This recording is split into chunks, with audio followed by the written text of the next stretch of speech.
Greatest integer function पर based questions पर discontinuity के क्वेश्चंस कैसे बनते हैं और उन्हें कैसे वर्कआउट किया जाता है, आज ये डिस्कशन हम करेंगे। मतलब हम एक्चुअली क्वेश्चंस करेंगे। इसके पिछले वाले पार्ट में हमने कंप्लीट कवरेज देखा है कि चीज़ें कब किस सिनेरियो में कैसे सोचनी होती हैं। आज उसी सिनेरियो को कंसोलिडेट करेंगे कई सारे क्वेश्चंस के जरिए। आई होप आप जानते हैं आपको IIT JEE मेंस और JEE एडवांस्ड मैथमेटिक्स की तैयारी करवाई जा रही है एब्सोल्युटली फ्री ऑफ कॉस्ट। हम किंडरगार्टन से 12th स्टैंडर्ड तक 100% free of cost quality online education देते हैं। इस प्रिपरेशन में हमने कोऑर्डिनेट ज्योमेट्री से शुरुआत की थी और इसे हम कवर कर चुके हैं। अब हम कैलकुलस पर हैं। इसके बाद हम vectors in 3 dimensional geometry, then algebra और आखिर में ट्रिग्नोमेट्री के साथ कहानी कंक्लूड करेंगे। इस प्रिपरेशन में ऑफ कोर्स आपको हमारे नोट्स, PDFs और ई-बुक्स के लिए भी आप हमारी टीम से कॉन्टैक्ट कर सकते हैं। इसके लिए आपको इसी वीडियो के डिस्क्रिप्शन में दिए गए लिंक गेट नोट्स पर क्लिक करना होगा। ये एक स्ट्रक्चर्ड प्रिपरेशन आपकी हो रही है क्योंकि यहाँ पर हमने शुरुआत जो की है हर कंसेप्ट को समझने के साथ उसे एग्जाम्पल्स यानी इलस्ट्रेशन से कंसोलिडेट किया है। एंड देन आपको असाइनमेंट क्वेश्चंस दिए गए हैं ताकि आपकी प्रैक्टिस हो। एंड देन हमने JEE एडवांस्ड के प्रीवियस ईयर्स क्वेश्चंस किए हैं ताकि आपका चैप्टर पूरे तरीके से स्क्रैच से JEE एडवांस लेवल पर आप अपनी कंसोलिडेशन कर पाएँ हर एक चैप्टर की। आज अगर हम देखें तो पहला क्वेश्चन क्या अनफोल्ड होता है, ज़रा गौर से देखें। इसके 4 हिस्से हैं, 4 पार्ट्स हैं। एक एक करके सारे पार्ट्स डिस्कस करेंगे और क्विकली देखेंगे। देखो ज़रा ध्यान से। Find the points of discontinuity of the following functions. अगर मैं शुरुआत करूं greatest integer of x/3, x जो है आपका 0 से 30 तक है। बहुत बढ़िया। अगर मैं x/3 को देखूं, अगर जब भी ग्रेटेस्ट इंटीजर आए ना अंदर वाले फंक्शन को देखो। जैसे कि अगर मैं आपसे x/3 की बात करूं, मान लो कुछ ऐसा लिखा हुआ होता, तो आप इसे किसकी तरह ट्रीट करते हैं? सर मेरे जहन में एक ही ख्याल आता है, ये आपकी एक स्ट्रेट लाइन होती है अगर आप देख पा रहे हो तो, जो कि आपकी इस तरीके से ओरिजिन से पास होती है x/3, राइट। और अगर ये स्ट्रेट लाइन है तो ये मैं देख पा रहा हूँ कि कैसी स्ट्रेट लाइन है, ये जाहिर तौर पर एक इंक्रीजिंग फंक्शन है। तो मुझे ज़्यादा चिंता करने की ज़रूरत नहीं है, कुछ कॉशियसली या अटेंटिवली चेक करने की ज़रूरत नहीं है। मैं कहूँगा, ध्यान से सुनिएगा, जिन जिन वैल्यूज़ पर x/3 एक इंटीग्रल वैल्यूज़ ले रहा होगा, x की जो भी सारी वैल्यूज़ है जिन पर x/3 इंटीजर हो रहा होगा, वो मेरे सारे पॉइंट्स ऑफ डिसकंटिन्यूटी होंगे ग्रेटेस्ट इंटीजर ऑफ x/3 के। आई होप आप ये ओपिनियन समझते हो। x कहाँ से कहाँ तक है? सर x आपका 0 से 30 तक है, तो मुझे जानना होगा कि x/3 कहाँ कहाँ इंटीग्रल वैल्यू ले रहा है। अब इंटीग्रल वैल्यू कैसी हो सकती है, ज़रा समझो। x की वैल्यू 0 ट्राई की, तो आई होप मुझे दिख रहा है 0 बनता हुआ। x की वैल्यू 1 ट्राई की, 2 ट्राई की तो नहीं बन रहा है, लेकिन x की वैल्यू जैसे ही 3 ट्राई की तो ये बन रहा है। मतलब टेक्निकली 3 के मल्टीपल्स पर बननी है, यानी 3 के बाद 6, फिर क्या 9, और ऐसे करते करते 3 के मल्टीपल्स पर ये फंक्शन आपका डिसकंटिन्यू होगा। क्यों? क्योंकि x की इन सारी वैल्यूज़ पर x/3 आपका इंटीजर वैल्यू अटेन कर रहा है। तो शैलाई से इस सवाल का जवाब होगा कि f ऑफ x आपका कहाँ कहाँ डिसकंटिन्यू हो रहा है। द पॉइंट्स ऑफ डिसकंटिन्यूटी जो होंगे वो क्या क्या होंगे, वो होगा 0, 3, देन ऑफ कोर्स 6, फिर 9, और इस तरीके से 30 तक बात जाएगी। क्या आप सब इस बात से सहमत हैं जो हमने किया? वेल, मूव करते हैं नेक्स्ट पार्ट से। यहाँ पर अगर वो कह रहा है greatest integer of log x, खैर ये बात हमने ऐसे ही डिस्कशन के दौरान ही कर ली थी, पर अगर मैं आपको आइडिया दूं तो आई होप आपको याद होगा हमारा log x का ग्राफ कुछ इस तरीके से बन रहा होता है। आई होप आप भूले नहीं हैं। ये आपका एक डिस्कशन है जहाँ पर हमने बात की थी कि y जो है अगर वो log x है एट बेस e पर, तो इस तरीके से आपका एक ग्राफ चल रहा होता है। बिल्कुल सही बात है। समस्या क्या है? सबसे पहली तो खुशी की बात ये कि सर ये एक इंक्रीजिंग फंक्शन है, मतलब इसमें टर्निंग पॉइंट नहीं है ना, ये मूव करके यू टर्न नहीं ले रहा है। तो खुशी की बात ये हो गई साहब। तो अब क्या करना है, मुझे पता करना है कि log y जो आपका log x है वो अपने डोमेन में कहाँ कहाँ पर एक इंटीग्रल वैल्यू लेता है। मतलब मुझे पता करना है कि कब log x जो बेस e पर है वो 0 होता है, कब log x जो बेस e पर है वो 1 होता है, इसी तरीके से कब कब वो होता है। तो मैं जानता हूँ एंटी लॉग लेना। एंटी लॉग क्या कहता है सर? एंटी लॉग कहता है e should be raised to this power so that it can result into this x। तो x यहाँ से कितना हो जाएगा? e की पावर 0। अगर मैं x यहाँ से निकालूं तो वो हो जाएगा e टू दी पावर 1। यानी मैं पैटर्न देख पा रहा हूँ कि e की पावर 0, e की पावर 1, e की पावर 2, इस तरीके से अगर आप देखें तो उन पॉइंट्स पर log x एक इंटीग्रल वैल्यू लेगा। आई होप आप देख पा रहे हो और मैं ये बात समझ पा रहा हूँ। अच्छा बाय द वे, इससे पहले नहीं लेगा क्या सर? मतलब log x आपका 0 से ही शुरू होगा क्या? मैं कहना चाह रहा हूँ बिल्कुल लेगा। जैसे अगर आप देखें log x at base e, क्या ये -1 नहीं होगा? बिल्कुल होगा। कैसे? देखो जरा ध्यान से, e की पावर -1 यानी यहाँ से x क्या मिल रहा है? e की पावर -1 यानी 1/e। अगर यहाँ पर एक और पॉइंट में ढूंढता क्या log x एट बेस ई कितना -2, तो ये कितना होता है e की पावर -2, यानी x कितना हो जाता है 1/e²।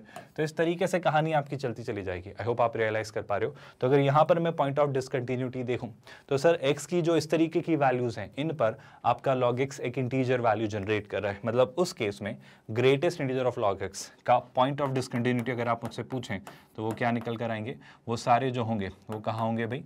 पहली बात तो मैं इन -∞ से चलती जाएगी कहानी, जैसे क्या होगा 1/e³ है ना, 1/e², फिर क्या 1/e, फिर 1/e⁻0 कह लें, e⁻0 कह लें जो कि क्या है 1, फिर आपका क्या हो जाएगा e की पावर 1, फिर e², फिर e³। इस तरीके से ये जो सारे पॉइंट्स होंगे x की जो ये सारी वैल्यूज होंगी इन पर आपका log x एक इंटीग्रल वैल्यू यानी greatest integer of log x discontinue होगा x की इन सारी वैल्यूज पर। आई होप अब आप स्पष्ट तौर पर देख पा रहे हो कि कैसे हमें सोचना है, राइट। यहाँ पर देखा जाए अगर मैं बात करूँ साइन इनवर्स x की, ठीक है सर सोच लेते हैं। अगर साइन इनवर्स x को लेकर सोचना है तो कैसे समझेंगे चीज़ें, वो देखो। साइन इनवर्स x का ग्राफ आपको पूरी हेल्प कर देगा चीज़ें समझने में। देखो नोटिस करो सर, यहाँ कहीं मेरे पास क्या होता है -1 होता है, आई होप आप ये बात जानते हैं, और यहाँ कहीं मेरे पास क्या होता है 1। इसी तरीके से अगर थोड़ा देखा जाए तो यहाँ कहीं हमें क्या मिल रहा होता है π/2, और नीचे थोड़ा दूर बना लेते हैं क्या मिल रहा होता है -π/2। कोई परेशानी तो नहीं। ऑफ कोर्स साइन इनवर्स -1 आपका -π/2 होता है। यहाँ कहीं से ये ग्राफ कुछ इस तरीके से चल रहा होता है और आपका 1 पर ये क्या हो जाता है π/2। तो पहली बात तो इसमें भी कोई टर्निंग पॉइंट नहीं है, बहुत बढ़िया। अब इसमें भी कोई टर्निंग पॉइंट नहीं है तो मुझे क्या पता करना है, मुझे पता करना है साइन इनवर्स जो है आपका वो क्या से क्या वैल्यू जनरेट कर रहा है। तो -π/2 से π/2 तक की वैल्यू जनरेट कर रहा है। तो मैं आपसे कह रहा हूँ देखो यहाँ पर कहीं ना कहीं 0 है, बस पॉइंट्स देखो आपको खुद दिख जाएगा अगर आप कन्फ्यूज हो तो, है ना।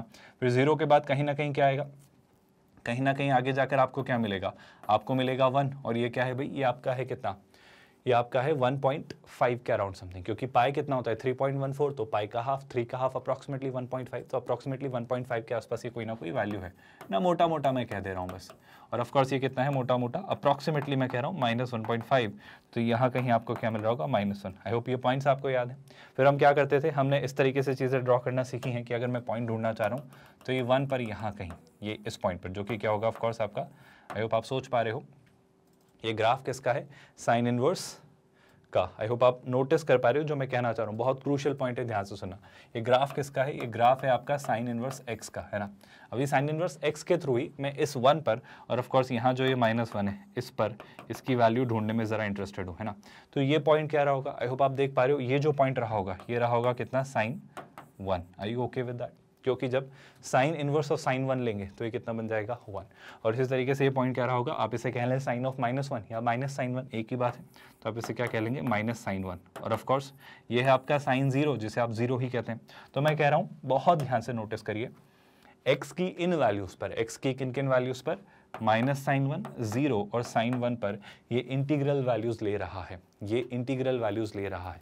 बाय द वे क्या मुझे यहाँ भी चेक करने की ज़रूरत है, कहाँ पर, गौर से नोटिस करिएगा, क्या 1 पर और -1 पर भी चेक करने की ज़रूरत है। अगर आपको कुछ भी कन्फ्यूजन है तो मैं तो ऐसा कहता हूँ ध्यान से देखो, आप ग्राफ बना लो। ग्राफ कैसे बनेगा सर, ध्यान से नोटिस करना सर, -sin1 से 0 के बीच में इस कर्व की वैल्यू होगी -1 से 0 के बीच। तो जब ये -1 से 0 के बीच वैल्यूज ले रहा है तो इसका ग्राफ कैसा बनेगा, यहाँ से कुछ ऐसा। ये किसका ग्राफ बना रहा हूँ मैं, greatest integer of sine inverse x। अच्छा 0 से sin 1 के बीच ये वैल्यू ले रहा है 0 से 1, तो यहाँ पर ग्राफ क्या बनेगा, यहाँ पर ये ग्राफ कुछ इस तरीके से बनेगा। आई होप आप इस बात को समझ पा रहे हैं। आगे क्या होगा सर, आगे ये होगा कुछ कि अब 1 से आगे ये ग्राफ है ही नहीं, तो ये कहानी बस यहीं तक जा रही है। तो ध्यान से नोटिस करना, मैं बस ये कहना चाह रहा हूँ 1 से 1.5 के बीच की वैल्यूज़ के लिए इस कर्व में आई होप साइन 1 से 1 के बीच की बात कर रहा हूँ, जब x की वैल्यू साइन 1 से 1 के बीच की हो तो साइन इनवर्स x आपका 1 से 1.5 तक है, तो उनका ग्रेटेस्ट इंटीजर क्या होगा सर, उनका ग्रेटेस्ट इंटीजर 1 ही होता है, तो ये कर्व कुछ ऐसा चलेगा, है ना। सेम बात यहाँ पे नोटिस करो, जब आप -1 से -sin 1 के बीच आते हो तो आपके कर्व की वैल्यू क्या होती है, वो वैल्यू होती है -1.5 से -1, और इन सब का ग्रेटेस्ट इंटीजर कितना होता है सर, वो होता है -2, है ना। तो आप इसका जब GIF बनाएंगे, आई होप आप नोटिस कर पा रहे हो, इसका जब आप GIF बनाएंगे, आई होप मैं सही कह रहा हूँ, एक बार फिर से मैं देख लेता हूँ, जब आपकी वैल्यू -1.5 से -1 है तो इसका GIF कितना होगा सर, वो होगा -2, यानी थोड़ा सा नीचे। जैसे यहाँ पर क्या है आपका -1.5, यहाँ कहीं मिलेगा आपको -2, तो यहाँ पर ये कुछ पॉइंट आपके बन रहे होंगे इस तरीके से। आई होप आप मेरी बात समझ पा रहे हो, बिना किसी कंफ्यूजन के, बिना किसी डाउट या हेजिटेशन के। ये आपके साइन इनवर्स x का ग्राफ बन रहा है, कोई परेशानी। आई होप कोई डाउट नहीं है। और अगर साइन एक्स इनवर्स एक्स के ग्राफ को देखो तो क्या मुझे पॉइंट्स पता चलते चले जा रहे हैं कि ये इन खास 3 पॉइंट्स मेजरली अगर मैं बात करूँ तो इन पर ये डिसकंटिन्यू हो रहा है। क्यों डिसकंटिन्यू हो रहा है? क्योंकि यहाँ पर चेक करने की जरूरत नहीं है, यहाँ पर चेक करने की जरूरत नहीं, बस इस पॉइंट पर ये ब्रेक हुआ, ये यहाँ पर ब्रेक हुआ और यहाँ पर ब्रेक हुआ। तो मैं कौन से 3 पॉइंट्स की बात कर रहा हूँ? माइनस, मैं बस दिखाना चाह रहा था कि देखो यहाँ पे और यहाँ पे कोई समस्या नहीं आएगी। मतलब ऐसा नहीं कि यहाँ पे ब्रेक हो जाएगा या यहाँ पर ये ब्रेक हो जाएगा, वहाँ तो कंटिन्यूस है ही। बस इस पॉइंट पर यानी इस पर और इस पर, यानी साइन 1 माइनस साइन 1 0 और साइन 1, इन 3 पॉइंट्स पर ये डिसकंटिन्यू होगा। मतलब अगर इसका आप उनसे पॉइंट ऑफ डिसकंटिन्यू पूछें तो वो क्या क्या रहेंगे? वो रहेगा पहला तो माइनस साइन 1, फिर एक 0 और एक आपका साइन 1। क्या ये तीनों बातें आपको समझ आई? आई होप ये कंफ्यूजिंग नहीं है। वेल, इस पार्ट को देखा जाए तो ये क्या कह रहा है? एफ ऑफ एक्स जो है वो 2/1 + x² का GIF है। एक्स जो है वो ग्रेटर देन 0 है। माय डियर एवरीवन, एक्स उसने यहाँ पर कहा है ग्रेटर देन 0 है। जरा इस पर बात करते हैं। जरा देखो मैं क्या बात करना चाह रहा हूँ आपसे, 2/1 + x² पर आपका ओपिनियन चाह रहा हूँ। सोच के देखो, जब x ग्रेटर देन 0 है तो एनीवे आपका x² भी क्या होगा भाई? x² भी ग्रेटर देन इक्वल टू 0 होगा। चलो, इसके बाद अगर मैं आपसे पूछूं 1 + x² कितना होगा, तो 1 + x² कैसा होगा सर? वो ग्रेटर देन इक्वल टू 1 होगा। दोनों तरफ 1 ऐड किया। अगर मैं इसका रेसिप्रोकल लेता हूं तो हम जानते हैं जब आप रेसिप्रोकल लेते हैं तो साइन इन्वर्ट हो जाता है। तो कितना हो जाएगा सर? ये हो जाएगा 1/1 + x², और ये हमेशा किससे छोटा होगा? ये हमेशा आपका 1 से छोटा होगा। और क्या? और एक और छोटी सी बात, मैं दोनों तरफ 2 से मल्टीप्लाई करता हूँ। तो जैसे ही 2 से मल्टीप्लाई किया तो यहाँ पर ये कितना आ जाना है भाई? ये आ जाएगा 2/1 + x², हमेशा 2 से छोटा होगा। क्या ये बात आपको नजर आ रही है? अब मैं आपसे कहना चाह रहा हूँ, अगर आप इसके ग्राफ को देखें, तो इसका ग्राफ कैसा बनेगा उसका मैं थोड़ा आइडिया बिल्ड करना चाह रहा हूँ। तो पहले तो क्या मैं कंक्लूड कर पा रहा हूँ ये कैसा फंक्शन है? क्या ये एक स्ट्रिक्टली इंक्रीजिंग फंक्शन है या एक स्ट्रिक्टली डिक्रीजिंग फंक्शन है? ऑल्दो डिफरेंशिएशन में जब हम एप्लीकेशन ऑफ डेरिवेटिव्स पढ़ेंगे, जब हम मैक्सिमम मिनिमम मोनोटोनिसिटी पढ़ेंगे, तब आप बहुत स्पष्ट तौर पर इसे 2 सेकंड के अंदर देखकर बता पाओगे। स्टैंडर्ड सी टेक्निक्स है हमारी उनके जरिए, और क्यों होता है वो भी हम समझेंगे। पर फिलहाल मैं कुछ वैल्यूज के थ्रू बस आपको पैटर्न दिखाने की कोशिश कर रहा हूँ, क्योंकि अभी अगर मुझे इसे स्ट्रिक्टली इंक्रीजिंग या strictly decreasing application of derivatives के पर्सपेक्टिव से प्रूव करना हुआ तो शायद आप कंफ्यूज हो जाएं। तो मैं बस ऐसा कह रहा हूँ कि कुछ पैटर्न दिखाने की कोशिश करता हूँ ताकि आप बात समझ पाएं। पर हम इसे देख पाएंगे, आप चिंता मत करिए, आप निश्चिंत रहिए। आने वाले दिनों में जब हम AOD पढ़ लेंगे तब आप इस बात को जाहिर तौर पर देख पाएंगे। अगर मैं यहाँ पर समझूं तो क्या, ध्यान से सुनिएगा, मैं x की कुछ वैल्यूज ट्राई कर रहा हूँ। जैसे समझो मैंने x की वैल्यू, बाय द वे पहली बात तो आप x की सारी नॉन नेगेटिव वैल्यूज ट्राई करेंगे। जैसे मैं x की वैल्यू 1 ट्राई करता हूँ, तो जैसे ही x की वैल्यू 1 ट्राई की तो 1 + 1 2, तो 2/2 कितना 1। तो जब x की वैल्यू 1 ट्राई की है ना, तो आपका ये जो एक्सप्रेशन है इसकी वैल्यू कितनी आई है? 2/2 कितना 1। अब ध्यान से देखना, आप खुद नोटिस करेंगे चीज़ें। मैं x की वैल्यू अब सीधे सीधे लेते 5 ट्राई कर लेता हूँ। 5 ट्राई किया तो 5 का स्क्वायर 25, 25 + 1 कितना 26। तो जब मैंने x की वैल्यू 5 ट्राई की, when I tried 5 as the value of x, ये आया 26। 2/26 कितना 1/13, तो ये कितना आ रहा है 13। आई होप आपको दिख रहा है ये किस तरफ जा रहा है। ये दिख रहा है ना सर? जैसे जैसे x बढ़ेगा 1/x² बढ़ेगा, डिनोमिनेटर बढ़ेगा, तो फ्रैक्शन छोटा होगा क्योंकि इसका न्यूमरेटर फिक्स्ड है और x की वैल्यू फिक्स्ड है, पॉजिटिव, 0 से बड़ी ही है, 0 है 0 से बड़ी है। तो ये एक स्ट्रिक्टली डिक्रीजिंग फंक्शन है। मैं बस एक पैटर्न दिखाना चाह रहा हूँ। अभी बहुत अच्छा तरीके से हमने इसे प्रूव नहीं किया है, पर जब आप देखेंगे तो आप ये पाएंगे कि हाँ सर ये एक स्ट्रिक्टली डिक्रीजिंग फंक्शन है। AOD के कंसेप्ट से हम ये बात कंक्लूड कर देंगे। तो मुझे पता चला 2/1 + x² कैसा फंक्शन है सर? ये एक स्ट्रिक्टली डिक्रीजिंग फंक्शन है। तो बस मुझे क्या पता करना है, मतलब इसमें कोई टर्निंग पॉइंट तो नहीं था? जी हाँ, इसमें कोई भी टर्निंग पॉइंट आपका नहीं था। तो मुझे क्या कंक्लूड करना है? मुझे बताना है कि 2/1 + x² x की किन किन वैल्यूज के लिए यहाँ पर इंटीजर वैल्यूज लेता है। तो सर एक एक करके निकाल लेते हैं। मुझे क्या देखना है भाई? 2/1 + x²। बाय द वे हम इसकी रेंज डिस्कस कर चुके हैं, अगर आप देख रहे हो तो 2/1 + x² हमेशा 2 से छोटा है। अच्छा, एक और बात, आप ये कह पा रहे हो क्या कि सर ये हमेशा 2 से तो छोटा होगा और 0 से बड़ा ही होगा? 0 से बड़ा ही होगा मतलब क्यों? क्योंकि आप समझो ना, आप सोचो x² जो है आपका, x² जो है वो एक पॉजिटिव वैल्यू है। 1 + x² एनीवे पॉजिटिव है, मतलब x² कहने को नॉन नेगेटिव था तो 1 + x² तो पॉजिटिव था ना। पॉजिटिव 1 पॉजिटिव हमेशा आपको 0 से बड़ी वैल्यू देगा, और ये 0 बनने का स्कोप ही नहीं है क्योंकि न्यूमरेटर में 2 है, तो आप 0 को बना भी नहीं सकते। वो कब बनेगा? जब x इंफिनिटी को अप्रोच करेगा। तो मैं बस ये कहना चाह रहा हूँ, ये आपका एक्सप्रेशन हमेशा 0 से 2 के बीच होगा। तो ये इंटीग्रल वैल्यूज कौन कौन सी ले रहा है? 0 तो ले नहीं रहा है, तो 1 और 2 ही लेगा। बस 2 जगह चेक करना है। क्या आप मेरी बात समझ पाए? तो मेरे लिए सवाल बस ये बॉइल डाउन हो जा रहा है कि पहले तो मैं कंक्लूड कर पा रहा हूं कि ये जो एक्सप्रेशन है आपका, क्या 2/1 + x², इसे मैंने देखा सर कि ये 0 से 2 के बीच में है, मतलब 2/1 + x²। एक बार कहीं ना कहीं एक इंटीग्रल वैल्यू 1 लेगा और यही 2/1 + x², एक बार कहीं ना कहीं आपकी इंटीग्रल वैल्यू 2 लेगा, इसके अलावा कुछ और लेगा नहीं। तो बस ये दोनों चेक कर लेते हैं। 1 + x² को यहाँ पुश किया तो 2 = कितना, 1 + x², ये हमने वैसे निकाला है। इसे पुश किया तो 2 = 2 प्लस कितना, 2x²। यहाँ पर सोचा जाए तो 1 इधर आया तो 1, तो x² कितना आ रहा है 1। अब x² 1 है तो x कायदे से +-1 होता, लेकिन -1 इसके डोमेन में ही नहीं है, तो x की वैल्यू कितनी हुई 1। यहाँ पर देखा जाए तो 2 से 2 कैंसिल, तो कितना 0, 2 डिवीजन में है तो 0, तो x² कितना आया 0, और x² अगर 0 आ रहा है तो x कितना आ रहा है 0। तो ये जो दो वैल्यूज निकल कर आई हैं, कौन सी, x की वैल्यू 0 और 1, x की जो वैल्यूज आई हैं 0 और 1, उन वैल्यूज पर आपका 2/1 + x² इंटीग्रल वैल्यूज ले रहा है, और उनका GIF वहां पर आपका डिसकंटिन्यूटी देगा। यानी यहां पर पॉइंट ऑफ डिसकंटिन्यूटी आप जो मुझसे पूछ रहे हैं वो दो ही हैं, कौन कौन से, 0 और 1। क्या आप सब इस बात से सहमत है? और यहाँ पर थोड़ा सा केयरफुली ये सोचना कि अगर ये चेंज कर देता ना वो सारे रियल नंबर्स पे, तो इसमें टर्निंग पॉइंट वाला सिनेरियो शायद बनता। तो आई होप अब आप सहमत हैं कि क्वेश्चन ये कैसे सॉल्व हो रहा है और इसे हम कैसे वर्कआउट कर रहे हैं।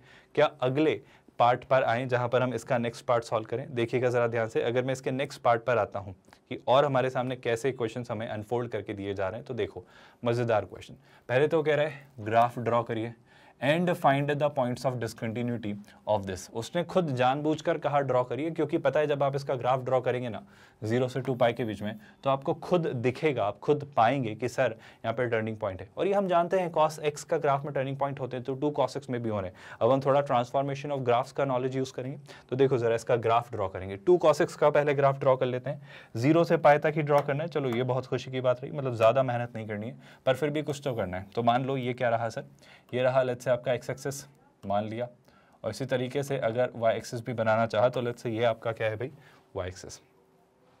आई hope you all are comfortable with this thought. अगर यहाँ पर चीज़ें देखी जाएं तो अब हम क्या बना रहे हैं, cos x का नहीं 2 cos x का ग्राफ, ठीक है सर। देखो अब 2 cos x में क्या होगा वो समझने की कोशिश करते हैं। जहाँ cos x की रेंज क्या होती है, -1 से 1, तो 2 cos x की रेंज क्या हो जाएगी, -2 से 2। बिल्कुल सही बात है। अब अगर -2 से 2 ये हो जा रहा है तो देखो ये क्या है 0 है ना, यहाँ कहीं लेट्स से मान लिया 1। पहले मैं ग्राफ बना लेता हूँ, थोड़ा सहूलियत से बना रहा हूँ, ध्यान से देखना। आपका ग्राफ कुछ इस तरीके से चलेगा कि ये यहाँ से कुछ ऐसा निकलेगा है ना। मैं थोड़ा सा चीज़ों को अपने हिसाब से बना रहा हूँ, I hope you are okay with that. इस तरीके से ये कुछ इस तरीके से यहाँ पर ऐसा जाएगा है ना। बहुत बेहतरीन ये ग्राफ नहीं बनाए, बट फिर भी मैंने कुछ लिबर्टी ली है चीज़ों को ड्रॉ करने की। चलो बात समझना और ध्यान से नोटिस करना कि ऐसा ये क्यों हुआ है ना, ध्यान से देखना। मैं पहले तो कुछ पॉइंट्स बना दूं आपको। क्या आप इस बात से सहमत हैं कि 0 पर तो ये 0 रहेगा, बिल्कुल रहेगा। अच्छा अब नोटिस करके सिंपल सी बात बताओ, 0 पर 0 नहीं रहेगा, 0 पर ये 2 होगा।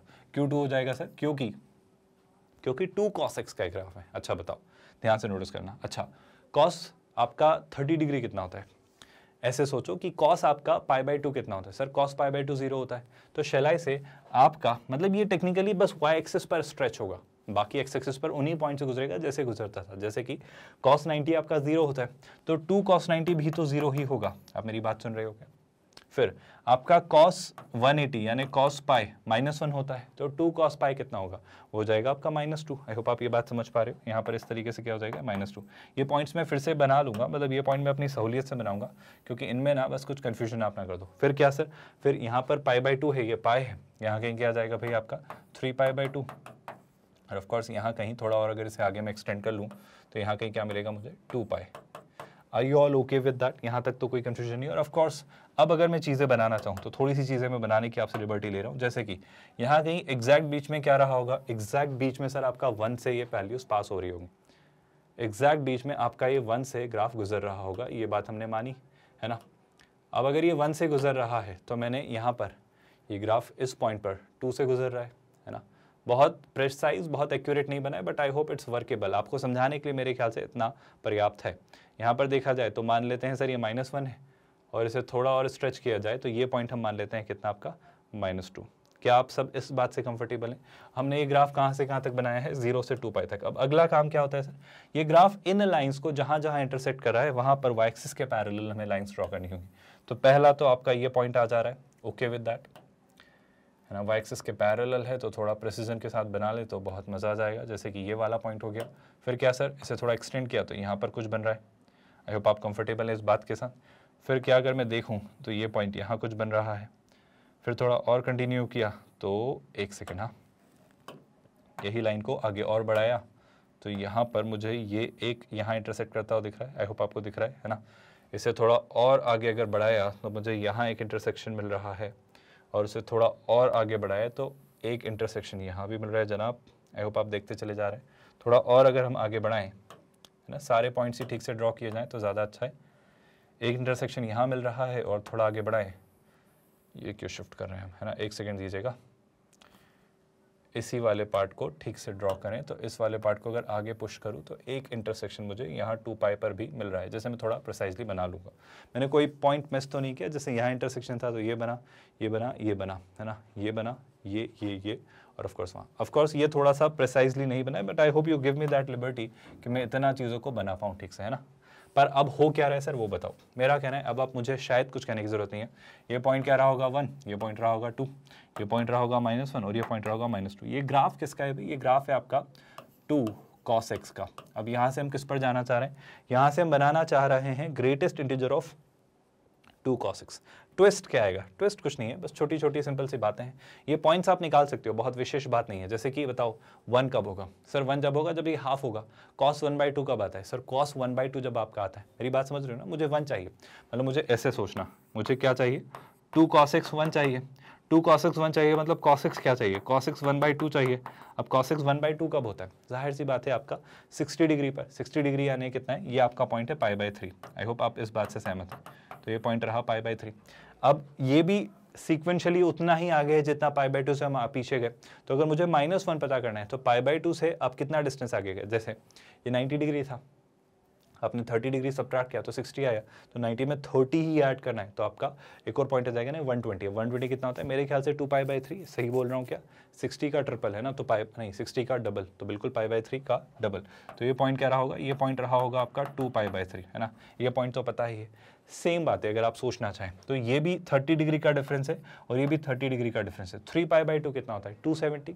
आई होप आप बात जानते हैं। जैसे कि ये कितना है? ये आपका 180 है। मैं कुछ तो गलत बोल रहा हूँ। 3π/2 270 होगा क्या? ये है पाई 180। 180 में 90 ऐड किया तो कितना हो रहा है? I think 270। बिल्कुल सही। ये π/2 का ट्रिपल, 9 का ट्रिपल कितना? 27। अब मैंने 270 में से 30 सब्ट्रैक्ट किया, तो जब 270 में से आपने 30 सब्ट्रैक्ट किया तो आई थिंक 240 आ रहा है। क्या आप ये बात समझ पा रहे हो?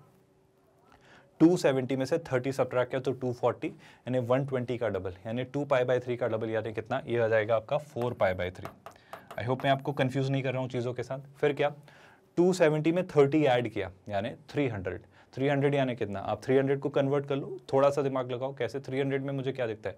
60 का 5 टाइम्स है क्या? आप देखो 300 क्या है? 60 का 5 टाइम्स। आई होप आपको दिख रहा है। 60 कितना होता है? 60 होता है π/3। तो क्या मैं इसे 5π/3 लिख दूं? आई होप आप जान पा रहे हो चीज़ें मैं कैसे कन्वर्ट कर रहा हूँ, है ना।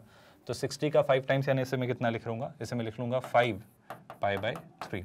क्या आप सब इन सारी बातों से कंफर्टेबल है जो हमने किया? अच्छा, अगर आपको कभी लगे कि सर ये पॉइंट्स आप कैसे ढूंढ रहे हो, तो मैं कहता हूँ मैं सिमेट्री ढूंढता हूँ। सिमेट्री कैसे ढूंढी जाती है? जैसे हमने यहाँ पर चीज़ें क्रैक की, ये आपका 90 से 30 पीछे है, तो सिमेट्री से ये 90 से 30 आगे होगा। फिर यहाँ पर भी ये 90 का ही एक मल्टीपल है 270, तो उससे 30 पीछे और 30 आगे। ऑल्दो वो इतना सेम दिख नहीं रहा है क्योंकि मैंने थोड़ा बिल्कुल एकदम प्रिसीजन एक्यूरेसी के साथ ग्राफ नहीं बनाया, बट फिर भी आप मेरा पॉइंट आई होप समझ पा रहे हो। अब क्या? अब मुझे एक्चुअली 2 cos x के GIF का ग्राफ बनाना है। पहले तो ये पॉइंट्स क्यों ढूंढने के बात समझ आ रही है? बहुत जरूरी थी ये बात। अब सुनना, एक बात बताओ, 0 से π/3 के बीच में आपका ग्राफ कहाँ से कहाँ तक है? सर ग्राफ आपका 1 से 2 के बीच में है। तो 1 से 2 के बीच की वैल्यूज का, आई रिपीट, 1 से 2 के बीच की वैल्यूज का ग्रेटेस्ट इंटीजर कितना होता है? सर वो होता है आपका 1। लेकिन 2 पर कितना होगा? सर 2 पर तो 2 होगा, तो 2 पर तो इसका ग्राफ 2 पर रहेगा, लेकिन 0 से π/3 के बीच में यहाँ पर इसका ग्राफ क्या होगा? 1। क्या आप बात समझ पाए? आई होप आपको आइडिया लग चुका है कि अब हम क्या करने वाले हैं। π/3 से π/2 के बीच में ये 0 से 1 के बीच रहा, लेकिन ऑफकोर्स π/3 पर ये 1 था, तो यहाँ पर ये ग्राफ कुछ इस तरीके से बनेगा। कोई परेशानी, कोई आपत्ति? ऑफकोर्स 0 से -1 इनका ग्रेटेस्ट इंटीजर कितना होता है? वो होता है -1। आई होप अब आप चीज़ें देख, समझ और सीख पा रहे हैं। π/2 से π तक अगर देखा जाए तो कर्व है आपका -1 से -2 के बीच में, तो यहाँ पर इसका ग्रेटेस्ट इंटीजर कितना हो जाएगा? वो हो जाएगा आपका कुछ ऐसा।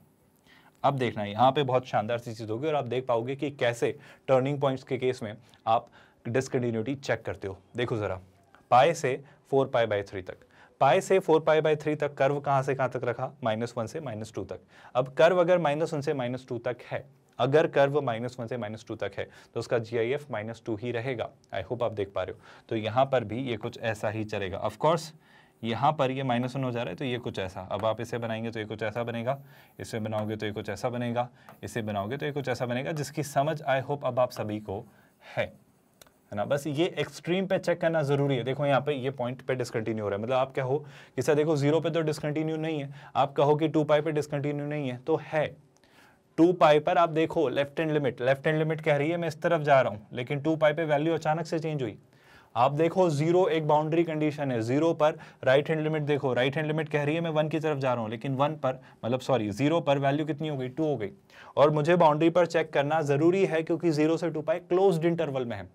आई होप आपको बात समझ आ रही है। तो मैं ओवरऑल जो पॉइंट ऑफ डिसकंटिन्यूटी निकाल पाया, देखो पहला पॉइंट ऑफ डिसकंटिन्यूटी कहाँ मिला, देखो ध्यान से, यहाँ पर डिसकंटिन्यू हुआ क्योंकि RHL राइट हैंड से राइट आपकी डायरेक्शनल लिमिट और पॉइंट की वैल्यू 0 पर सेम नहीं है। π/3 पर डिसकंटिन्यू हुआ, दिख रहा है क्या, π/2 पर हुआ, π/2 के बाद 2π/3 पर हुआ, लेकिन पाई पर नहीं हुआ। यही बात मैं आपको बहुत देर से सिखाने की कोशिश कर रहा हूँ कि टर्निंग पॉइंट के केस में वल्नरेबल जोन, आप एक सेंसिटिव जोन से डील कर रहे होते हैं।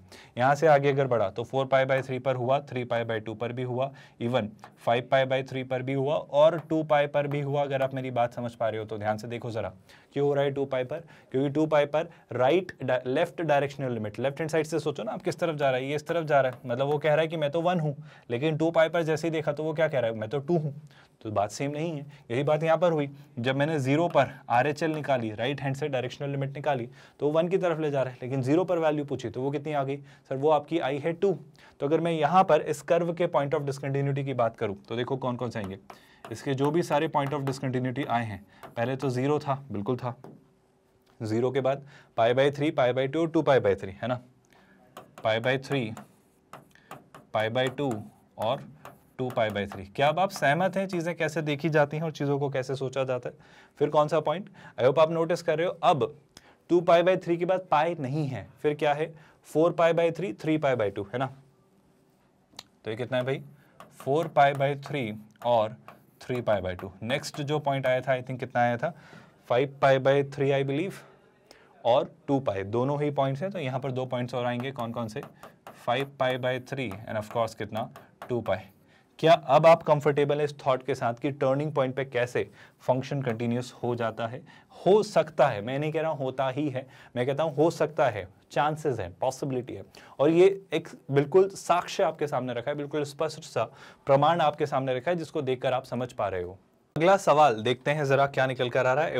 आप कंफर्टेबल हैं, आप कैसे सोचना है। जैसे इस सवाल को देखा जाए तो सर यहाँ कैसे ग्राफ ड्रॉ करेंगे, आपने सिखाया sin x बना लो, cos x बना लो, पर sin x plus cos x, और वो भी कहाँ, 0 से 2π, बहुत कंफ्यूजन नहीं हो जाएगी।